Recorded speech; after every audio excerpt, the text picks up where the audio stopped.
Salut Amy, salut à tous. Aujourd'hui, on fait un point sur les courses et le remplissage des placards de cuisine puisque l'info un peu alarmante d'hier, c'était ça. Il y a un risque de pénurie alimentaire sur le marché mondial, avertissent l'ONU et l'OMC. Pour les deux agences internationales, il est important de maintenir les chaînes d'approvisionnement. Bon, pour ne pas stresser, ce qu'il fallait entendre évidemment dans cet avertissement, c'est le mot mondial. Ça veut dire que nous, en France, on ne sera pas concernés. Notre ministre de l'Agriculture, d'ailleurs Didier Guillaume, ne cesse de le répéter. Je peux vous dire que la chaîne alimentaire tient et qu'il n'y aura pas de pénurie alimentaire dans notre pays. Et il n'y aura pas de pénurie, a priori pour plusieurs raisons. D'abord parce qu'on produit l'essentiel de ce qu'on consomme sur notre territoire. Ça va du blé pour faire les pâtes et le pain, aux pommes de terre, en passant par les œufs, les viandes, les fruits et légumes ou encore les produits laitiers. Tout ça est produit à côté de chez vous. Donc pour qu'il y ait pénurie, il faudrait deux choses.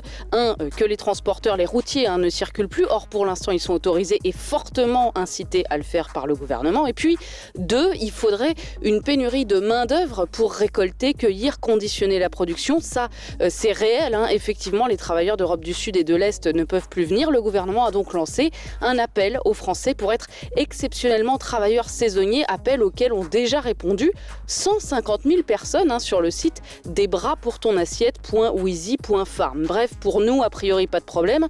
En fait, cette pénurie, elle pourrait concerner les pays qui sont très dépendants des importations de nourriture, par exemple les pays du Moyen-Orient, mais aussi les îles qui font venir les produits par bateau ou par avion. Et puis, elle peut concerner des pays dont les gouvernements ont imposé des fermetures de frontières trop strictes. C'est le cas, par exemple, à l'intérieur de l'Inde, où certaines régions se sont barricadées contre le virus à tel point qu'aucun camion de marchandises ne peut livrer les commerces et que les habitants coincés à l'intérieur n'ont plus rien à manger. En résumé, pas de pénurie en vue pour nous en termes d'alimentation. Donc, ne faites pas de surstock à l'hypermarché, sauf à vouloir manger des lentilles et des pâtes jusqu'en octobre. Move Radio, Hip Hop Nation.